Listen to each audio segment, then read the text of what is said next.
વરસાદ રાજ્યના મોટાભાગના જિલ્લાઓમાં ત્યારે સારા વરસાદથી ડાંગનું કુદરતી સૌંદર્ય ખીલી ઉઠ્યું છે। હાલ વરસાદ બાદ ડાંગનો ગીરાધોધ સજીવન થયો છે। ગીરાધોધનો નયનરમ્ય નજારો સામે આવી રહ્યો છે। ડાંગમાં પ્રકૃતિનું અનેરું રૂપ જોવા મળી રહ્યું છે। ખાસ કરીને વરસાદી માહોલમાં ડાંગ જિલ્લાની જે તસવીરો સામે આવતી હોય છે તે નયનરમ્ય હોય છે અને હાલ જે ગીરાધોધની તસવીરો આપ જોઈ રહ્યા છો અહીં અદ્ભુત નજારો જોવા મળી રહ્યો છે। ભારે વરસાદને કારણે જ્યાં ડાંગ જિલ્લામાં ચારે તરફ નયનરમ્ય દ્રશ્યો સર્જાયા છે ત્યારે ગીરાધોધની આ તસવીરો આપ જોઈ રહ્યા છો।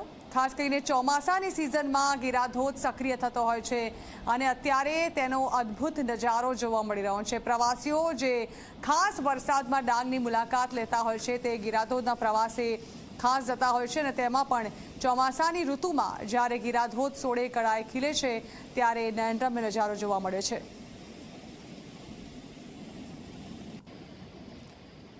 તો ડાંગની સુંદરતા જે છે તે ખાસ કરીને ચોમાસાની સિઝનમાં જોવા જેવી હોય છે। દક્ષિણ ગુજરાતના મોટાભાગના જિલ્લાઓમાં આ જ પ્રકારે માહોલ હોય છે। તેમાં જો ખાસ કરીને વાત કરવામાં આવે ડાંગની તો એ ખૂબ જ લોકપ્રિય વરસાદની અંદર પ્રવાસન સ્થળ બને છે લોકો માટે। ત્યારે પણ હાલ જે પ્રકારે વરસાદી માહોલ છવાયેલો છે ડાંગની સુંદરતા સોળે કળાએ ખીલી ઉઠી છે।